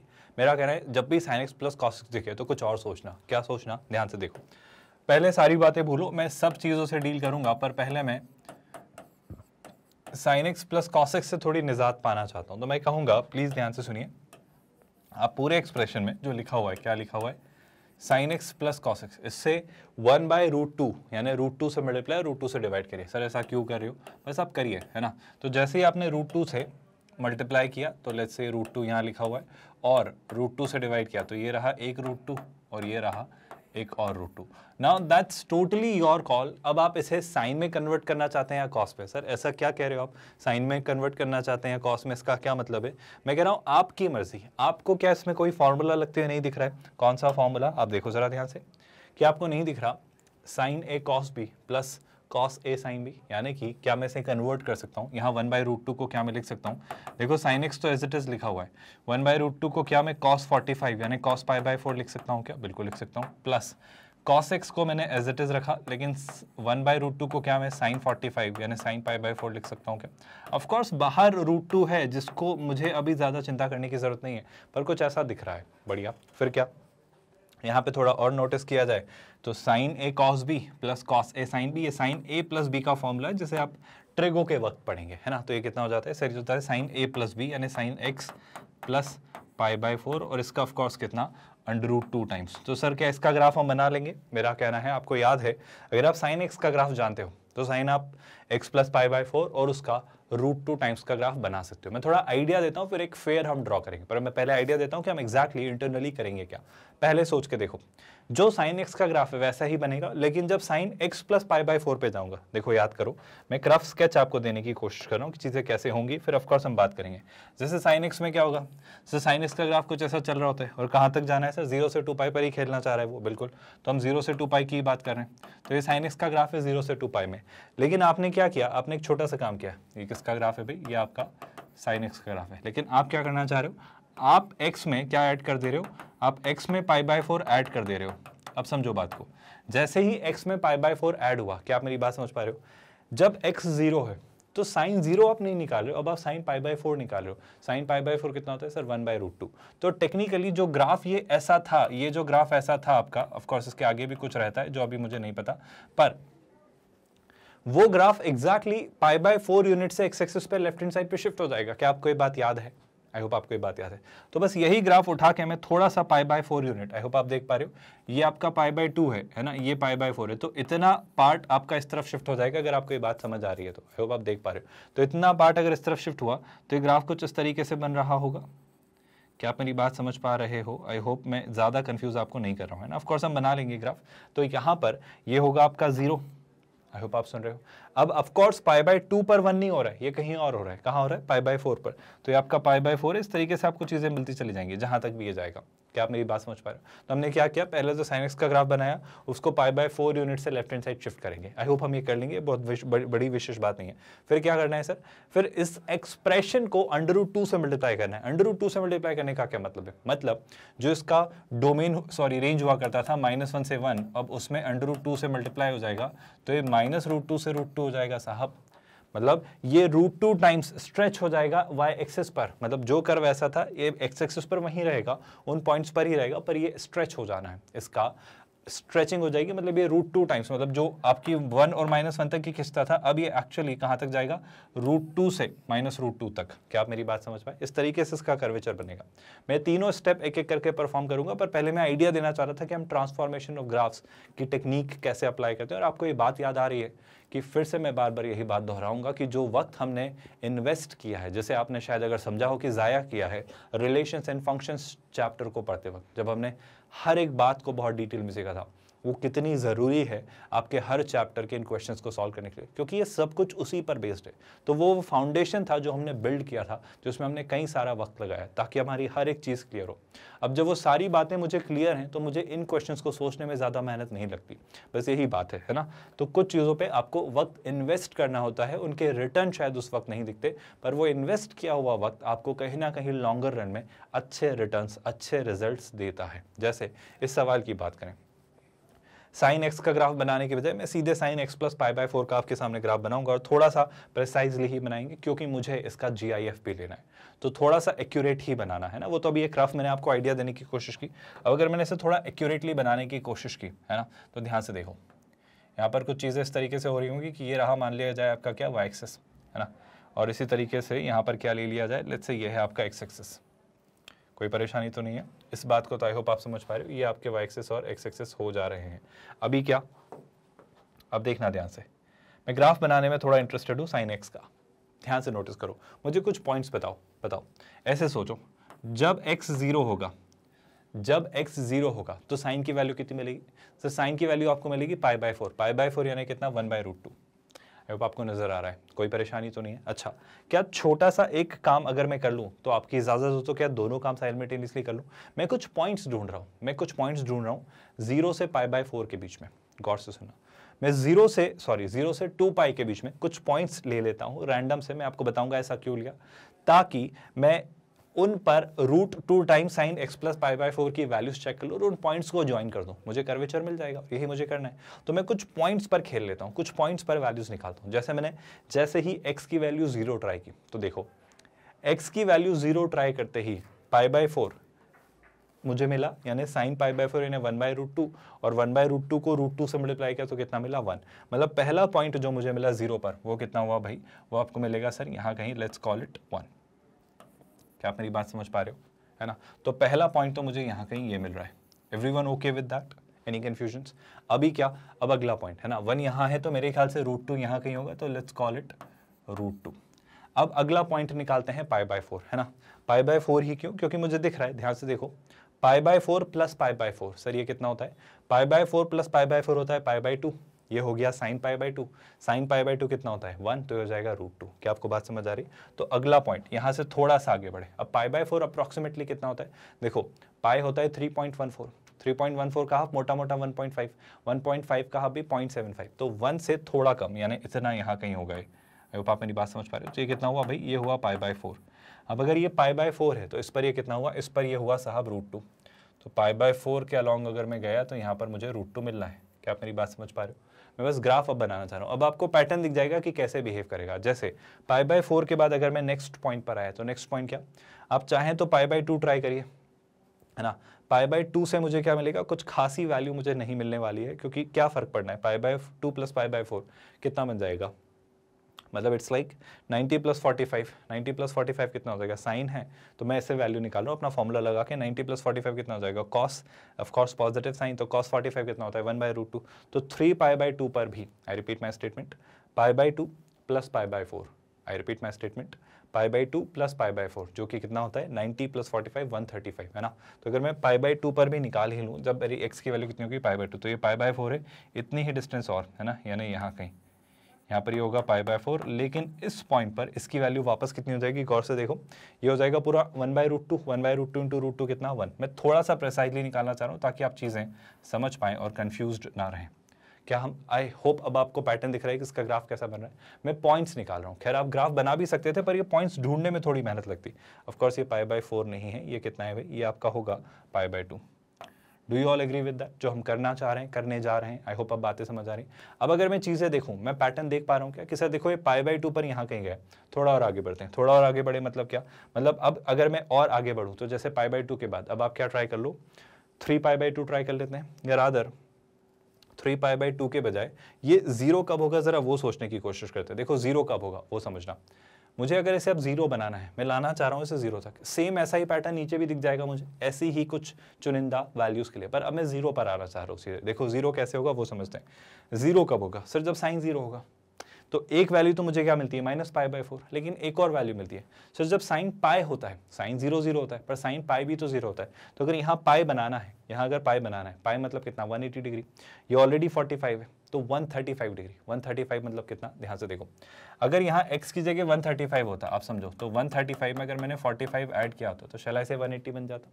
तो 135 मतलब कितना? 135 मतलब मोटा मोटा वही बात अभी जस्ट हमने निकाली थी, कितनी? 3π/2। आई होप आपको याद है। π/2 का, आई एम रियली सॉरी, 3π/2 नहीं, 3π/4। मैं देखो ऐसे समझाता हूँ, सही बोल रहा हूँ क्या? हाँ सही बोल रहा हूँ, लगभग, है ना। π/4 कितना होता है? 45। 45 का ट्रिपल कितना होगा? 45 का ट्रिपल आपका हो जाएगा 135। आई होप आप देख पा रहे हो, है ना। तो 3π/4 वो अगला पॉइंट होगा जहां पर आपकी वैल्यू इसकी 0 हो जाएगी। मतलब हम π/4 के टुकड़ों में खेल रहे हैं। तो यहां से आगे जो अगला पॉइंट मिलेगा इतनी ही दूरी पर, जो कि कितना होगा? 3π/4, वहां पर ये क्या होगा? 0। तो ये इस तरीके से कुछ चलेगा, है ना। अब मैं बस इसी ग्राफ को कंटिन्यू कर रहा हूँ और इसी ग्राफ को बना रहा हूँ, और अब हम आगे देखते जाएंगे। ये ग्राफ कुछ ऐसा बना। π/4 पर आप देखो, π/4 के डिस्टेंस में ये सारा ग्राफ चल रहा है। जैसे 3π/4 में π/4 और ऐड किया तो आई थिंक मुझे दिख जाएगा, क्या मिलेगा सर? मुझे अगला पॉइंट आपका मिल जाएगा 3π/4 प्लस π/4 यानी पाई। तो ये मुझे पाई देगा। एंड आई होप अब आप नोटिस कर पा रहे हो पाई पर ये कैसे जाएगा। पाई के बाद मुझे क्या मिलेगा? फिर π/4 और ऐड किया, जिसका मुझे स्पेस कम पड़ रहा है, तो ठीक है देखेंगे ना। थोड़ा मैं 2π तक चीज़ें अपने हिसाब से पैटर्न देखकर बता दूंगा कि कैसे जाएंगे, पर ये आई होप आप देख पा रहे हो। टर्निंग पॉइंट बस मेरे लिए देखना थोड़ा क्रूशियल है ना। तो ये पाई रहा, फिर पाई के बाद कितना है? Pi plus 3π/4। बस ये थोड़े पॉइंट्स हम निकाल लें। तो पाई प्लस π/4, मैं कुछ पॉइंट्स निकाल रहा हूँ, ये कितना आ जाएगा? 5π/4 आई बिलीव, है ना। तो ये पॉइंट होगा आपका 5π/4, है ना। फिर 5π/4 में π/4 ऐड किया तो कितना हो जाएगा? वो हो जाएगा 6π/4। 6π/4 मतलब कितना? मतलब हो जाएगा 3π/2। So this will be 3π/2। थोड़ा और 2 पॉइंट्स और आगे जाना है तो आपका 2π मिल जाएगा। मतलब मैं 2 पॉइंट्स और मिस कर रहा हूँ, वरना आपका 2π भी मिल जाता। तो क्या मैं इसे थोड़ा सा लिबर्टी लेकर थोड़ा सा क्लोजली ड्रॉ कर लूँ, अगर आपकी सहमति हो तो, क्योंकि फिर हम और अच्छे से देख पाएंगे, है ना। थोड़ा सा स्पेस कम पड़ रहा है, तो एक छोटा सा काम करते हैं, इस वाले पार्ट को उठा के इधर ले आते हैं। ध्यान से देखना भाई, रादर इसी को डुप्लीकेट कर लेते हैं यहाँ पर। ये रहा मान लो क्या आपका y एक्सिस, आई होप आप नोटिस कर पा रहे हो, और ये रहा लेट्स से क्या आपका एक्स एक्सिस। पाई बाय 4 में हमने खेलना शुरू किया क्योंकि मुझे थोड़ी देर बाद रियलाइज हुआ कि पाई बाय 4 के कॉन्टेक्स्ट में बना था तो ज़्यादा जल्दी हम फटाफट सोच पाते। तो जैसे मान लो ये क्या था सर 0 है ना, यहाँ पर क्या रहा पाई बाय 4 है ना, फिर ये क्या रहा पाई बाय 2, फिर पाई बाय 2 में पाई बाय 4 ऐड किया तो 3 पाई बाय 4। आई होप सही जा रहे हैं हम, चीज़ें आप देख लो, हमने कुछ चीज़ें तो बना ली थी। 3 पाई बाय 4 में पाई बाय 4 ऐड किया तो ये हो गया था पाई, फिर पाई बाय 4 ऐड किया तो 5 पाई बाय 4, 5 पाई बाय 4 में पाई बाय 4 ऐड किया तो 6 पाई बाय 4 यानी 3 पाई बाय 2, 3 पाई बाय 2 में पाई बाय 4 ऐड किया तो कितना बन जाएगा भाई, ध्यान से देखो, ये हो जा रहा है 6 पाई बाय 4 प्लस पाई बाय 4 यानी 7 पाई बाय 4, तो वो कितना हो जाएगा, वो हो जाएगा आपका 7 पाई बाय 4। एंड आई होप आप पैटर्न देख पा रहे हो अब, है ना। 7 पाई बाय 4 में पाई बाय 4 ऐड किया तो 8 पाई by 4 which is nothing but कितना 2 पाई। मैंने पाई बाय 4 में इसे देखना चाहा क्योंकि √2 पिक्चर में आ रहा है ना। आई होप इस बात से तो आप सहमत हैं। अब अगर कुछ वैल्यूज की बात कर ले, कुछ वैल्यूज बस देख लो, आप चीजें क्रैक कर लोगे। हम किसका ग्राफ बना रहे हैं, हम ग्राफ बना रहे हैं 2 sin x plus pi by 4, है ना। ट्रांसफॉर्मेशन से भी बना लेते पर वहां पे ना मैं प्रिसाइसली चीजें नहीं देख पाता, इन पॉइंट्स को नहीं ढूंढ पाता, तो मेरे लिए जरूरी था इन पॉइंट्स को ढूंढ पाना, इसलिए मैंने कनेक्टिंग द डॉट्स अपनी मेथड यूज की है। पर ट्रांसफॉर्मेशन ऑफ ग्राफ से मुझे आइडिया जरूर लग गया है कि ग्राफ कैसा बनना है ना। यहाँ पर ऑफकोर्स आपके पॉइंट्स होंगे, जैसे कि यहाँ पर ये पॉइंट कितना होगा, ये पॉइंट आपका अप्रॉक्सीमेटली एक 1 डिस्टेंस होगी और यहाँ पर ये अप्रॉक्सीमेटली आपका √2 होगा, है ना। सिमिलरली इसी तरीके से आपका ये जो 1 डिस्टेंस है, इतनी डिस्टेंस यहाँ पर होगी, ये कितनी होगी -1, और यहाँ पर ये लगभग कितना होगा -√2। क्या बात आपको समझ आई है। अब मैं कुछ पॉइंट्स ज्वाइन कर देता हूँ ताकि आपको कहानी क्लियरली समझ आ जाए। पहले तो क्या कर लेते हैं, पहले तो 1 से एक पैरेलल लाइन ड्रॉ कर लेते हैं। तो 1 से पास होती हुई एक्स एक्सिस के पैरेलल अगर एक लाइन ड्रॉ की जाए तो आई होप ये वो आपकी लाइन है, कोई परेशानी इस बात से। और इसी लाइन के तहत मैं यहाँ पर भी चीज़ें देखना चाहूँगा, है ना, कोई परेशानी तो नहीं। -√2 आपका एक इंटीग्रल पॉइंट नहीं है, so it does not make any sense कि वहाँ भी मैं कोई पैरेलल लाइन ड्रॉ करूँ। Do you all agree with that. Next what, अगर आपको ड्रॉ करना है तो कर लीजिए, कोई बड़ा विशेष फर्क उससे आना नहीं है ना, फिर भी अगर आपको लगे। पर यहाँ पर गौर करिएगा कि यहाँ पर -√2 आपका एक इंटीग्रल पॉइंट नहीं है, वो आपकी बाउंड्री कंडीशन है कि वो उसकी रेंज है। बहुत स्पष्ट तौर पर मैं समझाने की कोशिश कर रहा हूँ, एक और एक पॉइंट, है ना। हमने शुरुआत की किससे, पाई बाय 4 से। पाई बाय 4 प्लस पाई बाय 4 कितना, pi by 2, sine pi by 2 1, और अगर ये बाय द वे 1 नहीं है, ये √2 है, तो 1 × √2 कितना। अच्छा, अगर 0 पर देखा था तो 0 पर कितना आ जा रहा था, पाई बाय 4 यानी 1/√2, 1/√2 यानी √2 × दिस। तो ये एक पॉइंट आपको मिला, आई होप आप देख पाए। फिर अगला पॉइंट क्या मिला, पाई बाय 4 पर देखा तो पाई बाय 4 पर ये कितना हो गया सर, पाई बाय 4 पर ये हो जाता है √2। आई होप अब आपको वैल्यूज़ याद हैं। फिर पाई बाय 2 पर देखा तो पाई बाय 2 पर जस्ट हमने एवेल्युएट किया था अभी यहाँ पर, आई होप आपको नोटिस करने में आ रहा है। पाई बाय 2 पर वापस से कितना हो रहा था, पाई बाय 2 पर वापस से आपका 1 हो रहा था। आई होप आप सहमत हैं मेरी इस बात से। अच्छा, 3 पाई बाय 4 पर क्या होगा, ध्यान से देखो, 3 पाई बाय 4 प्लस पाई बाय 4 यानी कितना, 4 पाई बाय 4 यानी पाई, साइन पाई कितना होता है 0, तो यहाँ पर ये कितना हो जाएगा 0। कन्फ्यूजन तो नहीं है कुछ, क्या आप स्पष्ट तौर पर अब चीज़ें देख पा रहे हैं, मेरे ख्याल से अब चीज़ें ठीक है।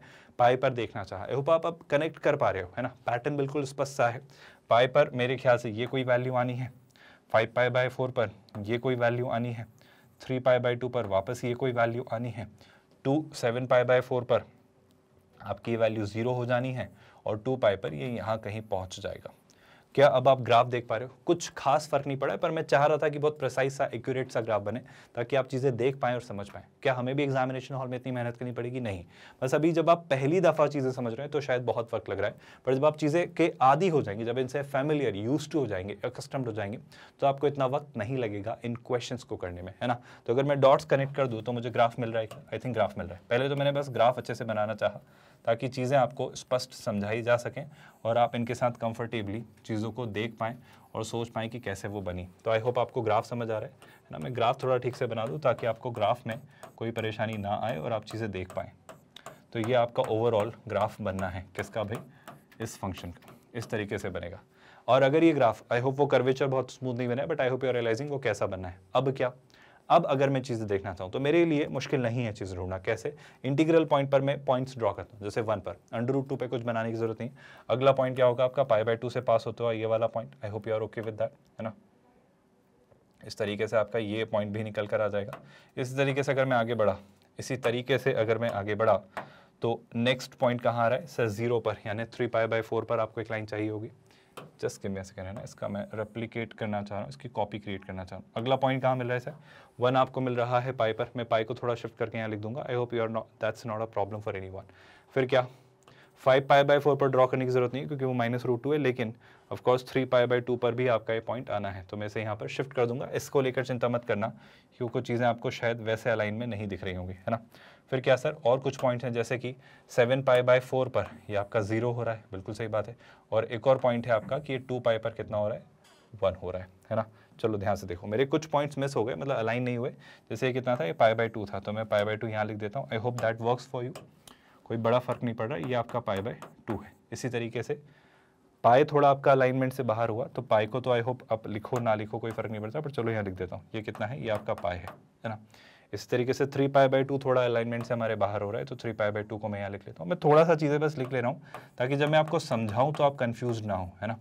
7 पाई बाय 4 सही चला, 2 पाई सही चला, चलो बढ़िया। अब क्या, ये आपका √2 times sign x plus pi by 4 का ग्राफ है, लेकिन हम किस पर जाना चाह रहे हैं?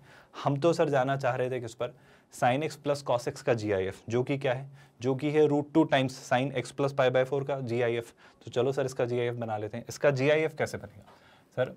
√2 times sign of x plus pi by 4 का जब आपने GIF बनाना चाहा, तो मेहनत में सिर्फ इतना अब लगना है कि सर अब आप ढूंढो, देखो 0 से पाई बाय 4 के बीच में, rather to be very honest, सच कहूँ ना तो 0 से पूरे पाई बाय 2 के बीच में ये 1 से √2 रहा, बिल्कुल रहा सर। तो 0 से पाई बाय 2 के बीच में अगर ये 1 से √2 रहा, अगर ये 1 से √2 रहा मतलब 1 से 1.4, √2 कितना होता है अप्रॉक्सीमेटली 1.4, तो ये 1.4 है। और ये आपका कितना है, ये आपका -1.4 है ना, बस ये बात याद रखना। तो 1 से 1.4 के बीच की वैल्यूज़ का GIF 1 ही होता है। तो यहाँ पर आपका जो GIF फंक्शन का ग्राफ बनेगा वो ऐसा ही बनना है। क्या आप ये बात समझ पाए? फिर क्या, गौर से देखो सर, बताओ इन दोनों के बीच में ये कर्व 0 से 1 के बीच है, तो 0 से 1 के बीच की वैल्यूज़ का GIF 0 होता है, तो ये कुछ ऐसा हो जा रहा है, कोई परेशानी तो नहीं है। अच्छा, फिर से एक कॉमन सेंस वाली बात सोचो, 3 पाई बाय 4 से पाई तक, आई रिपीट 3 पाई बाय 4 से पाई तक कैसा हो रहा है सर? 3 पाई बाय 4 से पाई तक 0 से -1, यानी इसका GIF कितना हो जाएगा सर? ये हो जाएगा आपका -1। Are you all okay with that? अब देखो बहुत खुशी की बात, यहाँ पर आप बहुत खूबसूरती से देखोगे कि क्यों टर्निंग पॉइंट्स क्रिटिकल होते हैं, क्यों ये इतने सेंसिटिव या वल्नरेबल होते हैं, और यहाँ क्यों इतना कॉशियसली या अटेंटिवली देखना पड़ता है। देखो जरा ध्यान से, 5 पाई बाय 4 और 3 पाई बाय 2 पर चीज़ें कैसे होंगी। देखो अब तो बस ये बताओ, पाई से 3 पाई बाय 2 तक आपका कर्व -1 से -√2 तक रहा, बिल्कुल रहा। तो इस दौरान -1 से -√2 के बीच की वैल्यूज़ का GIF होता है -2। वो GIF कितना होता है? -2। तो यहाँ कहीं सर लेट्स से रहा होगा -2, है ना। तो मुझे यहाँ पर क्या बनाना पड़ेगा? -2। क्या आप मेरी बात समझ पाए? I hope you are comfortable with what I am doing right here. फिर क्या, -1 का तो GIF -1 ही होता है, तो -1। तो यहाँ पर वापस आपका ये GIF कुछ इस तरीके से आपको मिलेगा। क्या आप बात समझ पा रहे हो? फिर क्या सर, यहाँ पर देखो आप ध्यान से, यहाँ पर अगर देखा जाए तो 7 पाई बाय 4 से 2 पाई तक वापस ये कितना बन जा रहा है? ये कुछ ऐसा बन जा रहा है। बस एक छोटा सा करेक्शन होना है, बस यहाँ पर ध्यान से देखना, ये आपका 0 से 1 तक है, तो इनका ग्रेटेस्ट इंटीजर क्या रहेगा? ये रहेगा 0 से 1 तक की वैल्यूज़ का 0। लेकिन बस एक छोटा सा करेक्शन, 2 पाई पर ये कितना है सर? 2 पाई पर ये 1 है, 2 पाई पर ये 1 है, तो बस ये वाला पार्ट मिस कर देना, वरना सारी गलती आप यहीं कर जाओगे। और एक पॉइंट भी मिस किया तो आंसर गलत आएगा, क्योंकि वो आपसे पूछेगा पॉइंट्स ऑफ डिसकंटिन्यूटी, क्या बताओ कहाँ कहाँ डिसकंटिन्यू हुआ। आई होप आप देख पा रहे हो, कोई कंफ्यूजन तो नहीं है। यहाँ पर तो स्पष्ट तौर पर 1 से 1.4 तक था, तो इनका GIF 1 ही था। क्या ये सारे पॉइंट्स नजर आ रहे हैं? अब अगर डिसकंटिन्यूटी देखी जाए तो देखो, आपको वो बोल रहा है 0 से 2 पाई क्लोज्ड इंटरवल में, तो मुझे ऑफ कोर्स 0 और 2 पाई पर भी चेक करनी होगी। 0 पर क्या चेक करेंगे? 0 पर लेफ्ट हैंड लिमिट चेक करी और 0 पर वैल्यू चेक करी, दोनों सेम आए, तो 1 पर कंटिन्यू, सॉरी 0 पर कंटिन्यू है। पाई बाय 2 पर ब्रेक हो गया है, देख लो आप जरा, है ना। 3 पाई बाय 4 पर ब्रेक हो जा रहा है, आई होप आप देख सकते हो। पाई पर भी ब्रेक हो रहा है ना। इसके बाद अगर मैं थोड़ा आगे बढ़ा तो 3 पाई बाय 2 पर ब्रेक स्पष्ट तौर पर हो रहा है, तो डिसकंटिन्यू है। और 7 पाई बाय 4 पर भी ब्रेक हो रहा है। अब आप में से कोई भी स्टूडेंट अगर सोच रहा है कि 2 पाई पर कंटिन्यू है, तो दिख रहा है नहीं है। क्यों है सर? क्योंकि 2 पाई पर कंटिन्यू नहीं है। राइट हैंड लिमिट देखो, 2 पाई पर आपको 0 की तरफ पहुंचा रही है, लेकिन फंक्शन की वैल्यू तो कुछ और है, तो यहाँ पर भी ये डिसकंटिन्यू हो रहा है, मतलब मैं कहूँगा यहाँ पर भी डिसकंटिन्यूड है ना। मैं ये बात आपसे बस कहना चाह रहा हूँ। क्या अब आप बात समझ पा रहे हो कि कैसे इन क्वेश्चंस को सोचना है और कैसे इस तरीके के क्वेश्चंस करना है? तो मैं क्या क्या देख पा रहा हूँ सर, देखो 0 पर कंटिन्यूस, तो कहाँ का डिसकंटिन्यू हो रहा है? π/2, 3π/4, पाई, 3π/2, 7π/4 एंड ऑफ कोर्स 2π। तो इस क्वेश्चन के पॉइंट्स ऑफ डिसकंटिन्यूटी जब मुझसे पूछे जाएंगे तो मैं सीधे यही लिख देता हूँ, I hope that's okay for you. Point of discontinuity कहाँ कहाँ निकल रहे हैं, पैटर्न देखो। पहला क्या आया? पहला तो आया था सर π/2, आई होप आप देख पा रहे हो। फिर क्या आया था सर 3π/4, कोई परेशानी तो नहीं है। नेक्स्ट पॉइंट क्या आया था सर? पाई। अगला पॉइंट अगर ढूंढा जाए सो ये तो नहीं था, फिर क्या था? 3π/2। Well that's okay. Then what next? 3π/2 के बाद आई शिफ्टेड टू 7π/4, ओके। और इसके बाद हमारा क्या पॉइंट आ रहा है भाई? अब का आ रहा है 2π। तो ये वो पॉइंट्स हैं जहाँ पर ये फंक्शन डिसकंटिन्यू हो रहा है। कौन सा फंक्शन? आप चाहें तो उसे ये कह लें, या फिर जो क्वेश्चन में दिया गया था कौन सा? sin x plus cos x। अब देखने को हर एक स्टूडेंट सोचेगा कि इसका ग्राफ कैसे बनाएं, पर थोड़ी सी शिफ्टिंग कर ली जाए और ट्रांसफॉर्मेशन ऑफ ग्राफ से आप खेलना जानते हैं तो आप चीज़ें दिखा सकते हैं, समझ सकते हैं। पर ऑफ कोर्स उसको बनाने में थोड़ी सी मेहनत ये लगी सर कि ये शिफ्टिंग कैसे हुई, ये ट्रांसफॉर्मेशन ऑफ ग्राफ से आइडिया लग गया। पर मैंने π/4 के साथ थोड़ा प्रिसाइजली इसको देखा, क्योंकि इन ही पॉइंट्स पर सारा गेम हो रहा है, तो थोड़ा एक्यूरेटली अगर हम बनाएंगे तो ये पॉइंट्स अच्छे से देख पाएंगे। कोई परेशानी? पूरा ट्रिगो का नॉलेज अगर आप अपना लगा दें तो बहुत आराम से इस क्वेश्चन को सोच पाएंगे। और मैं यही कह रहा हूँ कि महज अब बात यहाँ नहीं रुकेगी कि वो एक किसी चैप्टर से आपसे क्वेश्चन पूछेगा, वो मल्टीपल चैप्टर्स मर्ज करके क्वेश्चन पूछेगा। और यही बात हम यहाँ सीख रहे हैं कि कैसे हर एक चीज़ को एक साथ क्लब करके हम कंबाइन करके सोच पाएँ। एक और क्वेश्चन पर क्लैरिटी लेते हैं ताकि आप और अच्छे से इस बात को समझ पाएँ और कंफर्टेबली ग्रेटेस्ट इंटीजर फंक्शन के डिसकंटिन्यूटी को लेकर कोई कंफ्यूजन आपके ब्रेन में ना रहे। आई होप अब आप कंफर्टेबल हैं इस बात से कि GIF पर कैसे सोचा जाता है जहां बात कंटिन्यूटी या डिसकंटिन्यूटी की आती है। जैसे इस क्वेश्चन को देखो, if this function f of x greatest integer of x-2 का क्यूब अपॉन a, है ना, मेरे ख्याल से मल्टीप्लीकेशन होगा, कॉमन नहीं, times sin x-2 plus cos x-2 is continuous in 4,6। अब उसने हिंट दे दी है आपको कि 4 से 6 के बीच में और क्लोज ब्रैकेट, है ना, इसमें कंटिन्यूअस है। तो आपको बताना है a की क्या वैल्यूज होंगी, a की क्या वैल्यूज होंगी ताकि ऐसा हो, ताकि ये एक्सप्रेशन कंटिन्यूअस हो, है ना। ऑफ कोर्स आपका ये जो साइन है ये GIF को डिनोट कर रहा है। सवाल ये है सर कि इसके डोमेन में देखा जाए तो समस्या क्या है। मेरा कहना है थोड़ा ध्यान से देखो। अब sine x, by the way ये है ना, ये प्रोडक्ट ही है आपका, ये प्रोडक्ट मतलब मल्टीप्लिकेशन का साइन है। क्या कह रहा है वो? डोमेन 4 से 6 में आप मुझे बताओ sin x-2 और cos x-2 कैसे हैं? सर अगर 4 से 6 तक की वैल्यू रखो, जैसे मैं 4, 5, 6 से रख के दे देता हूँ, 4 रखा, 5 रखा और 6 रखा, मतलब कुछ भी रख लो, बस समझाना चाह रहा हूँ कि साइन कितना आएगा? 2 sin 3 sin 4, है ना, cos 2 cos 3 cos 4। तो मैं कहना चाह रहा हूँ 4 से 6 जब x की वैल्यूज आप ट्राई करेंगे तो यहाँ पर sin x-2 और cos x-2 कंटिन्यूस फंक्शन है, ये कोई समस्या आपको नहीं देंगे, है ना। तो ये तो एक कंटिन्यूस फंक्शन है, तो ये तो जोन से हमारे बाहर हो जा रहा है। अब मैं इसको और इसको देखना चाह रहा हूँ। अब सुनना, एक ही बात मैं बाद में करूंगा, पहले x-2 का क्यूब आपको बताना चाह रहा हूँ कैसे बिहेव करेगा। नोटिस करो, देखो जब x आपका कहाँ से कहाँ तक है, जब आपका x 4 से 6 तक है ना, तो x-2 का क्यूब कैसा होगा? बस कुछ चीज़ें आप ध्यान से देखो, आपको बातें समझ आएंगी। x-2 का जो क्यूब होगा ना, सोच के देखो, x-2 का क्यूब एक इंक्रीजिंग फंक्शन है, तो x की लोएस्ट वैल्यू 4 पर ये अपनी लोएस्ट वैल्यू लेगा और x की हाईएस्ट वैल्यू 6 पर ये अपनी हाईएस्ट वैल्यू लेगा। तो 4 - 2 2, 2 का क्यूब कितना? 8। 6 - 2 4, 4 का क्यूब कितना? 64। तो मैं आपसे पहले तो ये कहना चाह रहा हूँ कि जो x-2 का क्यूब है, यानी जो GIF में जो आपने न्यूमरेटर लिखा हुआ है वो आपका 8 से 64 तक जा रहा है। अब सुनना, 8 से जब ये 64 तक जा रहा है तो ये क्यूबिक वैल्यूज क्या ले रहा है? जैसे फॉर एग्जांपल, जैसे मुझे नहीं पता इस GIF की वैल्यू क्या होगी, जैसे मैं a की कोई एक रैंडम वैल्यू ले लेता हूँ, जैसे मैंने a की कोई एक रैंडम वैल्यू ले ली, जैसे कितनी 3, आपको समझाने के लिए ना, 3 ले लो, 2 ले लो, कुछ भी ले लो, इवन नंबर से, तो लेते मैं 2 ले लेता हूँ। मैं कुछ इंटीजर्स पे ही आपको समझाना चाह रहा हूँ ताकि देखो, अगर x की वैल्यू 4, 5, 6 है ना, जैसे बस मान लो कुछ एग्जांपल्स के तौर पर मैं रैंडम सी सैम्पलिंग करके आपको बता रहा हूँ, है ना, ताकि आपको चीज़ें दिमाग में समझा पाओ कि कैसे हो रही होगी। आप समझो, जब x की वैल्यू 4 से 6 के बीच में है तो आपका x-2 का क्यूब 8 से 64 के बीच में। अब a कुछ ना कुछ तो होगा, वो यही पूछना चाह रहे हैं कि a क्या हो, बात करेंगे a क्या हो। पर अगर मान लो मैंने a कुछ लिया आपको समझाने के लिए, जैसे मैंने मान लो a ले लिया 2, तो हमारा एक्सप्रेशन क्या बन गया?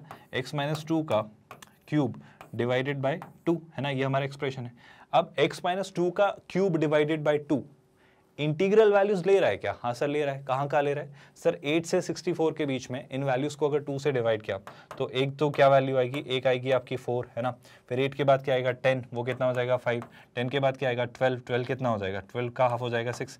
ऐसे करते करते ये काफ़ी सारी इंटीग्रल वैल्यूज देगा मुझे। आई होप आप मेरी बात समझ पा रहे हो। अगर मान लो A2 होता तो ये जो एक्सप्रेशन है आपका, ये जो एक्सप्रेशन है जिसका आप क्या ले रहे हो GIF, वो इन वैल्यूज पर, कई सारी वैल्यूज पर, मतलब x की क्या वैल्यूज होंगी उनमें भी इंटरेस्टेड नहीं हूँ, पर x-2 का क्यूब बाई 2, x-2 का क्यूब बाई 2, जब a अगर मैंने 2 ले लिया तो कई सारी वैल्यूज पर मुझे क्या दे रहा है, मुझे इंटीजर वैल्यूज दे रहा है।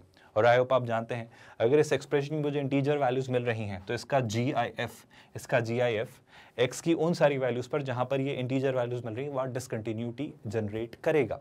और आप अगर मेरी बात समझ पाओ तो ये डिसकंटिन्यूटी में हटा पाता अगर साइन जो है आपका कहीं कहीं जीरो हो रहा होता, क्योंकि अगर साइन वहां जीरो हो जाता, जब सुनना ध्यान से, जैसे मान लो x की किसी वैल्यू के लिए, जैसे मैं एक एग्जांपल लेकर बताता हूँ, जैसे मैंने x की वैल्यू ले ली लेट्स से कितनी 5, गौर से सुनना, 5 मतलब कितना, 5 मतलब जैसे कि हमने x की वैल्यू ले ली लेट्स से 4, गौर से सुनना, एक एग्जाम्पल के तौर पर और क्लैरिटी देता हूँ, कुछ एजम्पशंस पर मैं काम कर रहा हूँ पर इससे समझना बहुत आसान हो जाएगा।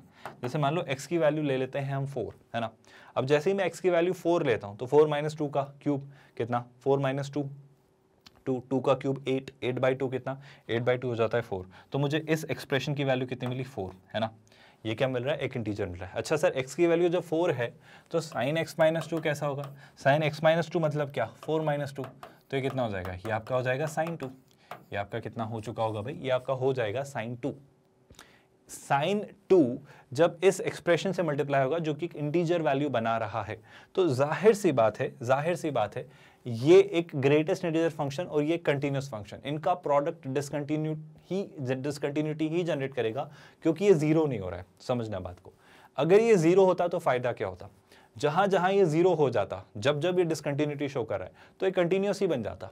आप मेरी बात समझ पा रहे हो क्या? देखो इसको एक अलग तरीके से समझाता हूँ। पहले तो ये बताओ क्या 4 से 6 के बीच में sin x माइनस 2 आपका जीरो हो रहा है कहीं भी? चलो ये देख लेते हैं, पहले इस बात को समझाता हूँ फिर सुनना। जब x आपका क्या है, जब x आपका 4 से 6 के बीच की वैल्यूज ले रहा है ना, उस दरमियान sin x माइनस 2 जो है वो कहाँ से कहाँ तक जा रहा है, ऑफकोर्स 4 से 6 तक की वैल्यूज ट्राई करी तो sin x माइनस 2 आपका कहाँ से कहाँ तक जाएगा, sin 4 माइनस 2 यानी कितना sin 2 है ना, और 6 रखा तो कितना sin 4। आई होप आप सुन रहे हो, बहुत गौर से सुनना, बहुत काम की बात है। एक छोटा सा पॉइंट मैं आपसे यहाँ जनरेट करवाना चाह रहा हूँ, 2 कितना होता है, अगर मैं पाई के टर्म्स में सोचना चाहूँ, मैं रेडियस में कन्वर्ट करूँ है ना, तो अप्रॉक्सीमेटली 2 कितना होगा, कुछ ना कुछ देखो, पाई बाई 2 कितना होता है, पाई बाई 2 1.5 होता है, तो 2 मैं देख पा रहा हूँ पाई बाई 2 से कितना होगा, पाई बाई 2 से थोड़ा बड़ा होगा। आई होप आप सुन पा रहे हो, सॉरी 2 जो है वो पाई बाई 2 से थोड़ा बड़ा होगा, बहुत बढ़िया।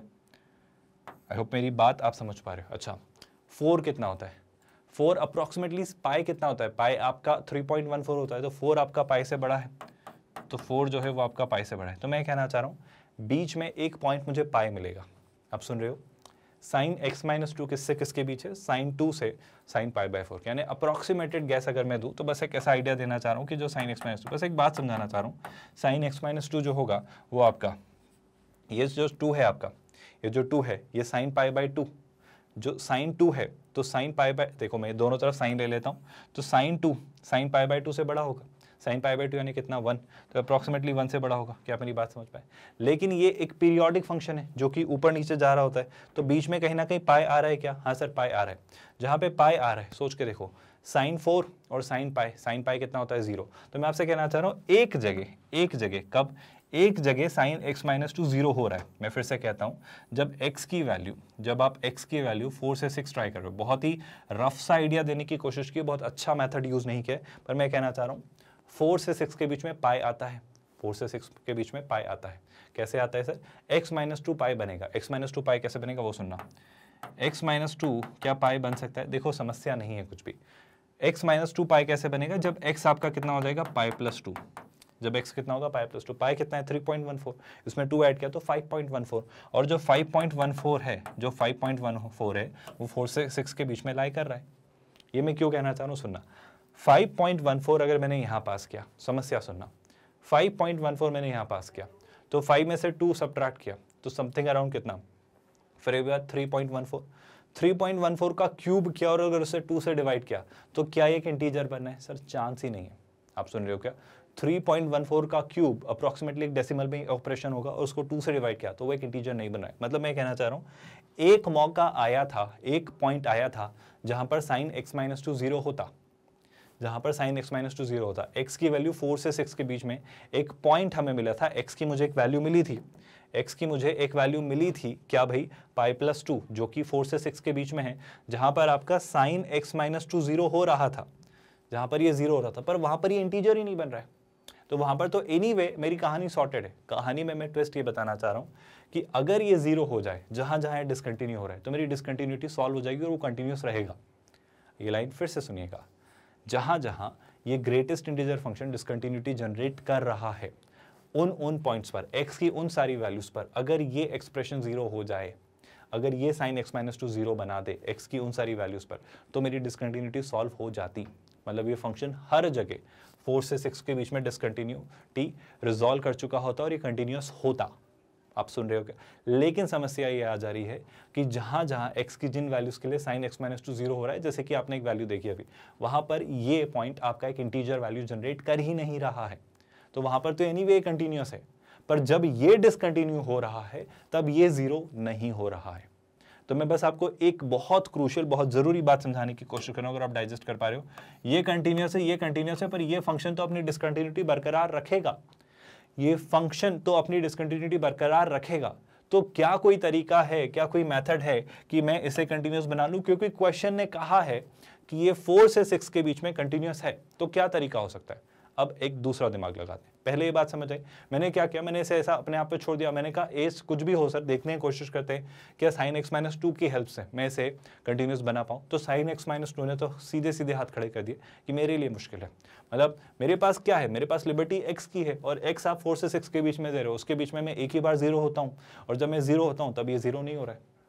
आप सुन रहे हो क्या? तो कोई और तरीका? सर एक और पॉइंट है ना आपके पास a, पर a के लिए खेलने के लिए आपको इससे डील करनी पड़ेगी। आपके पास एक और पॉइंट है a जो शायद आपकी हेल्प कर दे। कैसे हेल्प करेगा अब उस पर बात करते हैं। एक्सप्रेशन क्या है? एक्सप्रेशन है x माइनस 2 का क्यूब बाय a। एक्सप्रेशन क्या है जनाब? एक्सप्रेशन है आपका x माइनस 2 का क्यूब डिवाइडेड बाय a। गौर से सुनिएगा, बहुत मजेदार सी बात है। x कहां से कहां तक था? सर x आपका 4 से 6 तक था। जब x आपका 4 से 6 तक था तो क्या हुआ सर? जब x आपका 4 से 6 तक था तो x माइनस 2 का क्यूब हमने ऑब्जर्व किया, कहां से कहां तक था?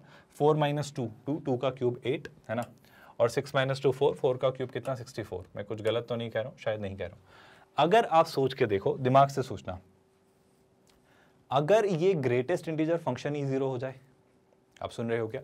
अगर ये ग्रेटेस्ट इंटीजर फंक्शन में जो वैल्यू लिखी यही 0 हो जाए तो 0 into anything will be 0 and then I will be left with only cos x minus 2। और उस केस में मुझे खुशी इस बात की होगी कि सर cos x माइनस 2 आपका एक कंटिन्यूस फंक्शन है। आप जानते हो ना, 0 plus anything continuous will make it continuous. तो डिसकंटिन्यूटी यही क्रिएट कर रहा है क्योंकि ये GIF है और GIF हर इंटीग्रल पॉइंट पे डिसकंटिन्यूटी देता है, ये तय बात है। तो दिस इंटू दिस मतलब discontinuous into continuous function discontinuity देगा। ऑल्दो डिसकंटिन्यूटी रिजॉल्व हो रही होती अगर ये 0 हो जाता जहां जहां डिसकंटिन्यूस हो रहा है, पर ऐसा हुआ नहीं।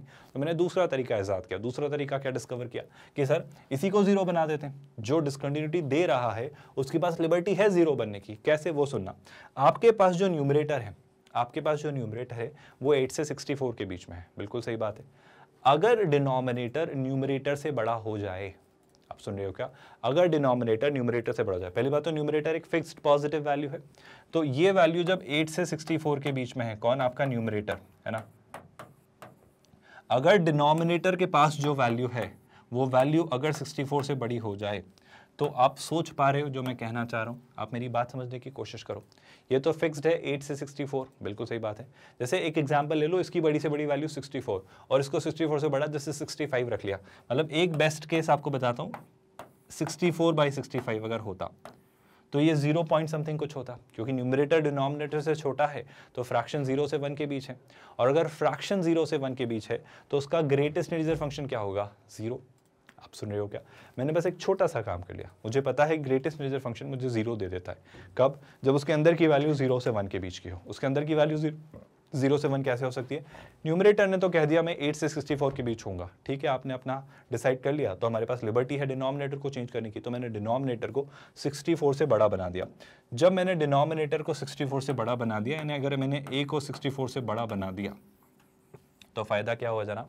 अब आप x की कोई भी वैल्यू ट्राई करें जो इसके डोमेन में है 4 से 6, ये 64 मैक्सिमम जाएगा, ये 64 से बड़ा होगा, तो आपका अंदर वाला पार्ट 0 से 1 के बीच होगा, 1 भी नहीं हो पाएगा कभी, क्योंकि वो 64 से बड़ा ही है डिनोमिनेटर, और 0 से 1 के बीच की वैल्यू का GIF 0 होगा, और 0 into anything will be 0 plus a continuous function will be a continuous function.